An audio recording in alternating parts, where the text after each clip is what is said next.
Hello there, dear friends, and welcome once again to the Relaxed Fantasy Review. Today, we're going to be talking about the Sorcerer.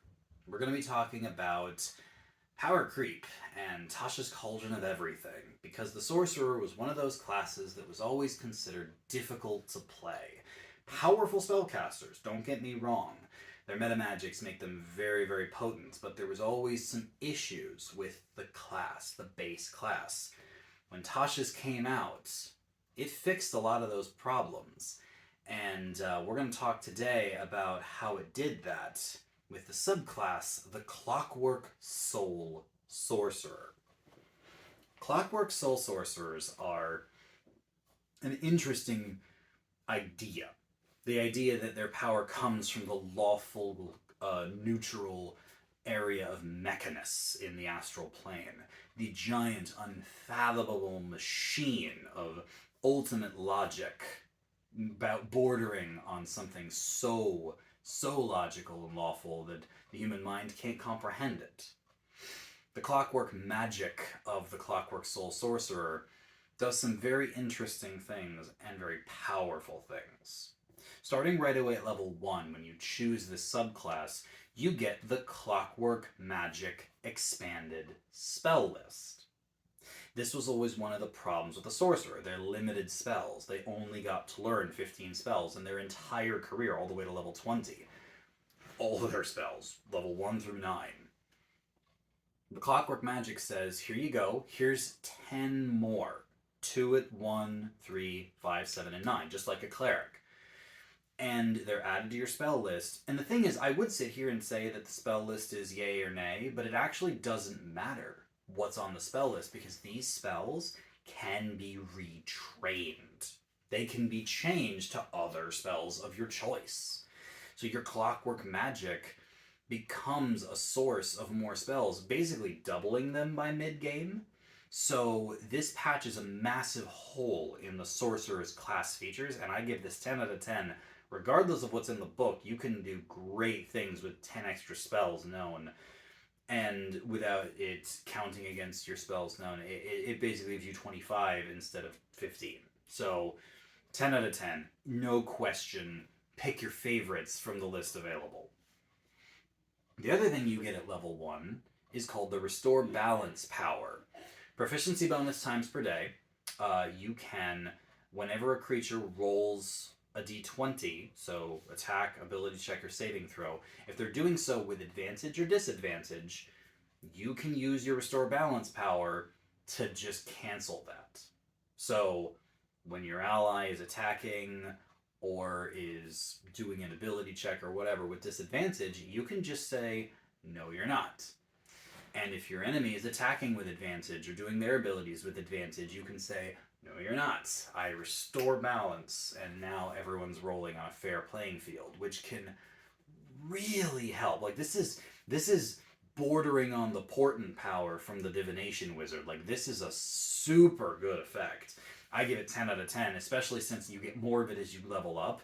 Proficiency bonus goes up to some decent numbers, and being able to just turn off disadvantage when it really matters, beautiful power. Now at level 6, you get the Bastion of Law power. You can spend your sorcery points to create a boundary, a barrier, between 1 and 5 sorcery points. And each one represents a d8. When you take damage, you roll those d8s, and you take that much less damage. So if you wanted to spend 3 sorcery points, you roll 3 d8s, and that's how much damage you cancel from when you take it. The trouble here is that it's a pretty small amount of damage reduction. A d8 is not that much. It's 4.5 on average, which means that for 5 sorcery points, you're reducing a single attack for 23 points of damage-ish. Like, that's not a whole lot. I mean, I guess at 6th level, if you wanted to burn all of your sorcery points to save your bacon once, it just feels a little wasteful, to be honest. And even if you wanted, well, I'll just spend 1 sorcery point, so you're going to save yourself from 5 points of damage. That's not really that great. I could see it being useful in a situation where damage is already being halved, like if you were to use it on a barbarian or if you were to use it on someone else that, doesn't necessarily always take normal damage anyway, this can reduce it further. But a sorcerer isn't usually tanking damage that much. So I say 7 out of 10 for this. It's certainly not a well-balanced feature, but it works in a pinch, I guess. However, now we get to more good stuff. Level 14, you get the Trance of Order power. Once per day for free, you can use a bonus action to enter a trance. This trance has 2 effects. First of all, no attack can have advantage against you. Period. Doesn't matter if they have advantage or how they have advantage. Now they do not. So this, saves you from using Restore Balance and just means that when you're getting attacked, they don't have advantage because they cannot.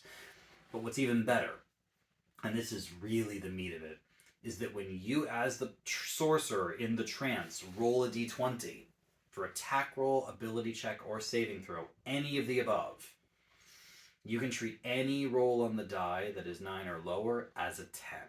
So for a minute, you're basically not going to fail anything. You're not going to fail ability checks. You're not going to fail saving throws. You're not going to fail attack rolls. Doing this before a critical fight, holy crap, you're going to suddenly be a monster on the battlefield. Nigh on unstoppable, really. And what's even cool is that you can do it once per day for free, but if you really need to, you can spend 5 sorcery points to do it again. And at level 14, that's not bad. Like, that's a pretty good use of your sorcery points. Like, I would do that if I used it on what I thought was going to be a super pivotal battle, and then it ended up not being, and I need it again. I'd use the 5. This is 10 out of 10. This is one of the most powerful abilities out there from a mechanical perspective. Guaranteeing 10s. There are subclass features out there, and even class features, that can do this with specific skills. But for all d20 rolls, attacks? Are you kidding me? Saving throws? It's nuts. And I think it's one of the greatest sorcery powers out there. Very fitting for level 14. 10 out of 10. Finally, at level 18, you get the Clockwork Cavalcade power. Once per day for free, you can use this. And it gives you a 30-foot aura. Kind of like, it reminds me of Spirit Guardians a little bit, because all these spirits appear around you, but instead of 15 feet, it's 30 feet around you. And instead of it being an aura that lasts for time and does damage, it does something else. You choose. It can either distribute 100 points of healing to you and anyone else in the range you deem necessary. So it's a big heal spell. Or it can repair all broken things. I picture a sorcerer walking in and accidentally fireballing a room or something, and being like, oh my bad, hang on a sec, walking into the middle, starting the Clockwork Cavalcade, and all these Modron spirits just appear and just fix everything really quick. It's a cool picture. Or you can just dispel all 6 level or lower magical effects. So if someone's cursed or someone has a magical effect that's holding them in place or paralyzing them or charming them or whatever, this just ends all of it as long as the spells are 6 level or lower, which is also pretty potent in an emergency. So yeah, emergency healing, emergency repairs, or emergency dispel. Once per day for free, great use of the skill. It does cost 7 sorcery points to do it again. And even an 18th level, that's quite a lot. Like, you could do it twice on top of the once for free. So that's 3 times. So I wouldn't use this as your main source of healing or repairing.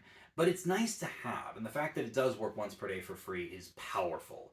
I think this is absolutely the sort of thing I do midway through an adventuring day, just to top everyone off. Or if there was a really, really bad spell effect hitting the whole party, great use of this. 9 out of 10.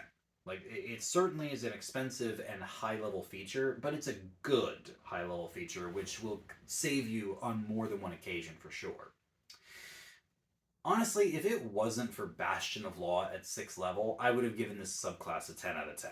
It does so much. It's got so much mechanical power, so much dice power, and then there's the spells, which just are great. But all in all, I'm going to give it a 9 out of 10. Bastion of Law is a very lackluster ability, and because it happens right in the middle of the Sorcerer's career, that means you go from having Restore Balance at level 1 to Trance of Order at level 14. That's a big gap.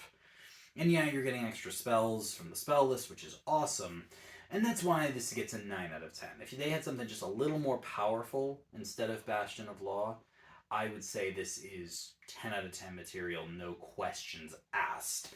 But we'll go 9 out of 10 and just say that the Clockwork Soul is, without a doubt, one of the most powerful sorcerers in all of D&D. Fixes the core issue of the sorcerer being their spell list. Tasha's Cauldron of Everything was kind to sorcerers, and the Clockwork Soul is a wonderful example of that. This has been the Relaxed Fantasy Review. If you enjoyed the video, please like and subscribe down below, and keep your eyes peeled for more subclass reviews coming down the line soon. Have a good one, my friends.